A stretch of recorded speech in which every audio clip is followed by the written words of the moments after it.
everybody. Looking forward to coming back home here this next week, playing night game in Morgantown. First night game we played all year, as y'all know. So sometimes changing of routine is good, and I think this is a good time to be able to do that. One thing we learned, I guess we learned this a long time ago in this league, is you got to play your best every week to win, to be successul. It's a tough league. There's only a few teams in college football over the course of a year where if you don't play your best, you still have an opportunity to win. That's not us. So we got to understand that. We got to prepare hard. I know we will. One thing that in speaking with the team on Sunday night was very apparent that our guys want to win and they want to be successful. They were disappointed in it, but they're realistic to the point to where they know that just get back to work. Been doing this for a long time, and I understand that. The 20 seniors understand that, so that's what we're going to do. Prepare hard for playing against Kansas. We'll practice as usual. We'll get out there and come up with the best game plan that we can. Try to get our guys in the right frame of mind for Saturday. Put our best foot forward so we'll have a chance to win.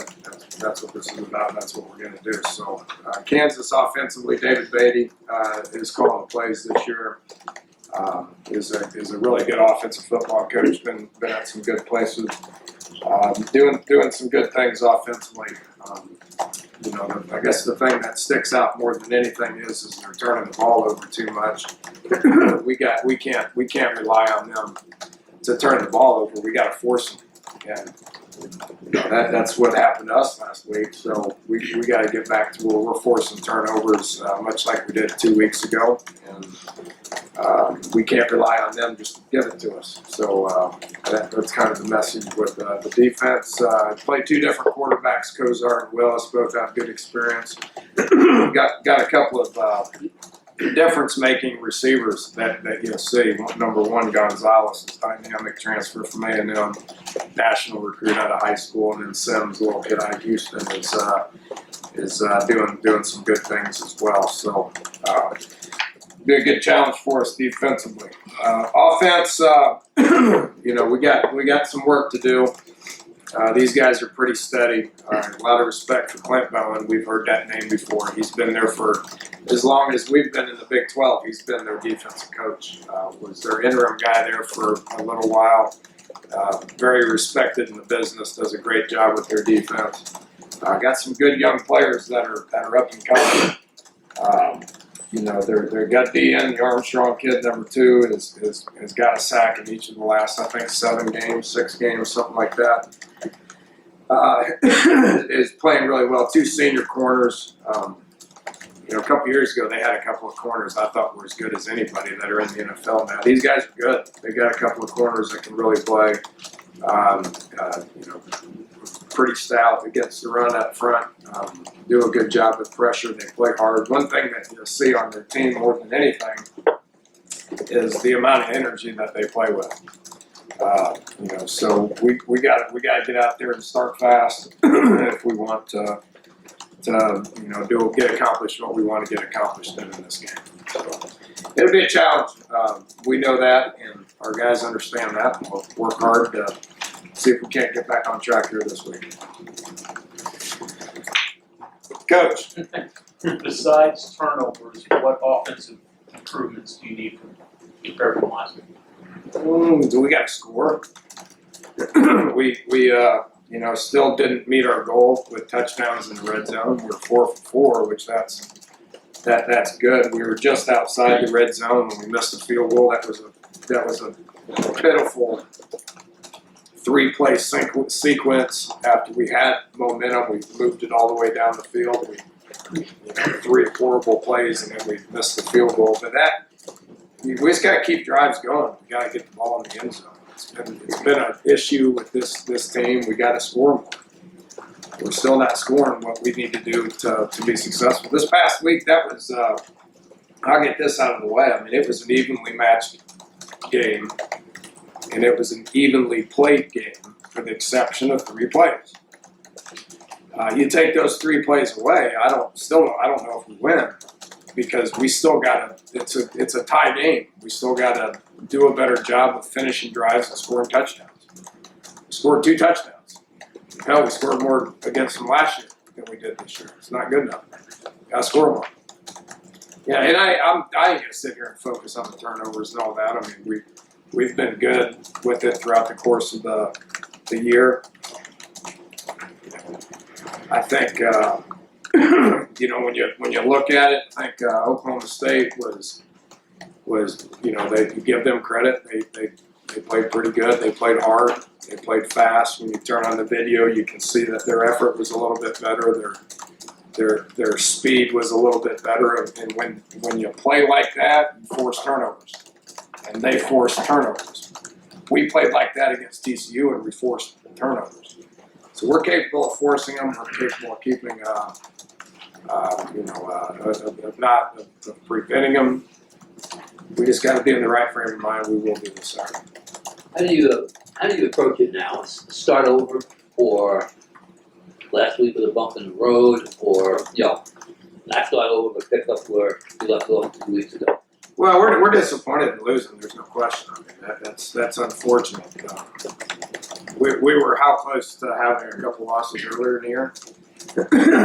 So I mean, it's not the end of the world. I mean, if you pin your whole season off of 1 loss, then there's going to be a lot. I mean, there's going to be 99% disappointed people across the country. So it's college football. It happens, and what you got to do is you got to use it as motivation to go out there and practice harder and prepare harder, and go out and have the understanding that you have to be playing at the best of your ability every single week. I mean, Oklahoma State's a good football team, and they were 5-2. So their motivational level looked to me like it was a little higher than ours. I mean, as opposed to us being motivated and going out and playing for some revenge and playing real hard, we're the ones that are being hunted at that point when you get to that situation. So you can't let it affect the next game. You gotta regroup. You gotta prepare hard. You gotta practice hard. I know our guys want to win. I know they want to get out there. This group likes each other. They like playing. They like practicing, and that's what we're looking on Saturday. Is there any update right now after Saturday? No, couldn't go. So we'll see what he does today. Same with the other guys that left. Who was that? Crawford? Don't know. I think those are the only 2. So they're day to day. There's nothing long term or season injury, ending on either one of them. How do you generate more explosive plays in the run game? Is it a matter of downfield blocking? That's some of it. That's some of it. Making guys miss is a big one. Downfield blocking, it was not as good last week as it was against TCU. And I think that has something to do with effort. I think that has something to do with the mentality that you have. Guys are committed to stopping the run. I mean, they were squeezing the box hard. That's why we threw it 40 times, more than half the time. So, that's not going to change. Guys are going to start. They're going to try to stop the run. Which means we got to block better. Which means we got to make a guy miss at times. And we're average when it comes to that. You mentioned on the Howard fumble, somebody missed a block on that. It happened on that play, but the line play overall in the game, how did you feel? Okay. Not bad. Not great. We had 4 sacks. 2 of them were on the O-line. 2 of them were on the quarterback. Threw it over 40 times. I mean, we're not talking about catastrophe. It's better than it was at any point last year. That's not what happened. We had adequate time to throw the football. In his status on Xavier Pegisi, you said at the start of the year that November was sort of a timeline. Had practice. Do you think he'll ever get back this year? I doubt it. Any extra motivation with the 7 o'clock start for your student athletes? Well, yeah, fun. Night games are fun. Hadn't had one. What games is this? 8? Just 8? So I think it'd be good. Like I said, I think it's good to change routine every now and then. I know Mountaineer Nation gets fired up about night games, so I know our players will too. Good time for that. You've been a quarterback coach. How do you approach Skylar? He, didn't have a great game 2 weeks ago and didn't have a great game this week. How do you approach him to get him back up there? Well, yeah. I mean, there's a confidence issue with that. I think Skylar's played well over the course of the whole year. The better you play, the higher the expectations are. Nobody has higher expectations for him than him. So, it's to me, it's the same thing with him. I mean, we gotta give him confidence. We gotta teach him the game plan. We gotta get him out there and we gotta practice hard. And he's gotta feel the game plan, understand what we're asking him to do, and he probably needs to, reduce a little pressure that he puts on himself and go out there and just play the game. He's better when he just goes out there and plays the game. Loves to play the game. But he does have high expectations for himself. That's a good quality that he has. It's our job to make sure those don't get too high for him. Coaching the Big 12, obviously offense is sort of a mainstay there, but defense, if you look back in the past couple of years, whoever has the best defense is usually pretty good running for the Big 12 title. Where does that fit in with this conference, you think, even though no one ever talks about defense as much? Well, it's, defense wins championships and offense sells tickets talk. It applies. And, it's understanding why it does apply. So, we've done a lot of things to try to improve defensively over the last 3-4 years, and obviously we have. Coach Gibson deserves a lot of credit for that. The players deserve a lot of credit for that. The expectations that we have for how we play defense here is probably a little higher than at some other places. Didn't think we played awful last week defensively, and didn't play good enough to win. Same exact thing can be said for the offense. There's no doubt, and even more so. So, that when we win is when we play well together. I don't care if it's offense or defense or special teams or whatever. When we win, we play well together. That's the formula of this team. So we need to get back to playing well together. Where's Jerome looks at now compared to where he was, obviously, when he was injured? It looks like you guys are getting him more involved. He's a couple passes to him. Trying. He's still a little raw. He's still a little green. He missed last year with an injury. He missed camp with an injury. I think he's got a chance to be a good player for us. Not really doing anything to change the game at this point, but we're trying. We're trying. Are you a different team without Joe? Are you different? No, I think it's a valid question. He's a strong presence. He's a strong presence in meetings. He's practicing really well this year. He's a strong presence in the locker room. He's a strong presence on the sidelines. He plays with anger and intensity. We need more than one back. We've been through this for quite a while now. Where he's our starter for a reason. But I think Justin Crawford's going to continue to get better and better, and Kenny McCoy is going to continue to get better and better. When this happens, those guys need to step in and play. Now, both of them did. They went in and played okay. So that's not going to be any different this week. That's not going to be any different for the remaining 4 games as well. But we need him on our sidelines. And I would prefer him to be dressed out and playing.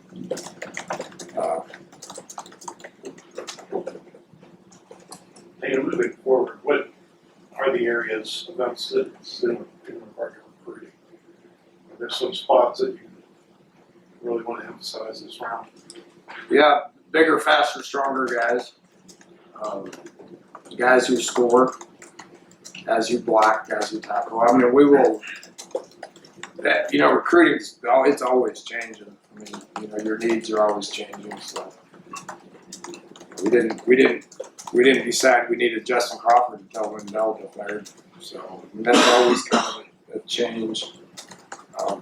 But no, it's going pretty good. That was good position.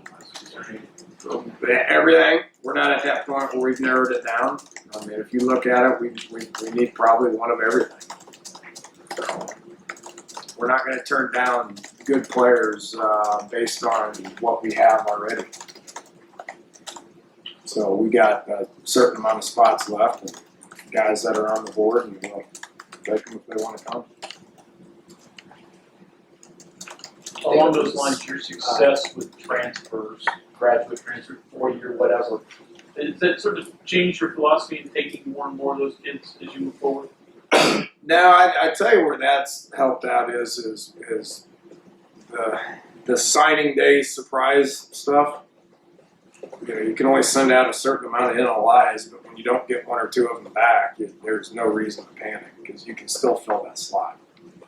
That's where I've seen that help.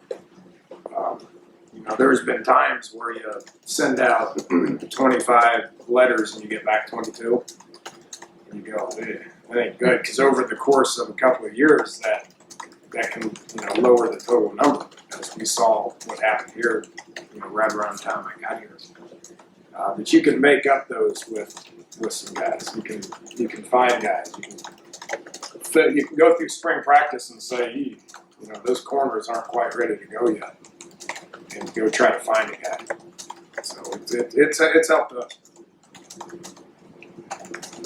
You mentioned back before the season that you thought at some point, if that doesn't result in more master's degrees, that the NCAA might try to squeeze that out a little bit. Hadn't heard anything. I don't know where they're at on it, honestly. In one sense, I feel like it's the kid's right. If a kid comes here, I mean, they get their degree and they leave without exhausting their eligibility, I feel like I've done my job. Ultimately, it's about getting their degrees. So, but then there's the other side of it is you let guys in grad school, you kind of want them to get their degree, their master's degree, right? And I don't see that happening very often. Small percentage of it. I don't know what they're going to do. That's not my pay grade. For certain. Is it safe to say in your offense right now, the thing you're looking for is that explosive play, not necessarily the downfield passing, but the guy catching the ball and making a move and scoring? Well, that'd be nice. Wouldn't that be nice? That's what you're looking for. I get what it's like. Get what it's like. I don't know. How do you manage that? How do you get that out of them? Stay on your feet. Go score. I don't know. Maybe I'd pull out some film from way back in the day. I think we got guys that are capable of doing it. And, different things got to happen. Accuracy of the ball, confidence in your ability to do it, the wherewithal of staying on your feet, turning upfield, your dude getting a block, seeing it and going. Hopefully it happens a little bit more moving forward. And if teams are taking away your run, as they have the past couple weeks, surprised that you haven't been able to hit more over the top as far as the plays the past. Well, they're you've seen a lot of intermediate throws. Good. You've seen a lot more hitches. You've seen more curl routes. Over the middle. How many over the middle throws did we have last week? Quite a bit. Where I thought Oklahoma State did a fantastic job of tackling because we threw it and caught, pretty good, and then the play was over. So, they're not letting us get behind them, and that's something that's not uncommon. But we had to hitch and go Shelton to get behind them. We couldn't get behind them. So you got to be satisfied with first downs, and you got to catch it. And you got to turn those routine plays into explosive plays like we've been talking about here for the majority of this press conference. And then you gotta do it again in the red zone when you get down there. So it's just offensive football. I thought Oklahoma State did a great job. We gotta get better at it this week.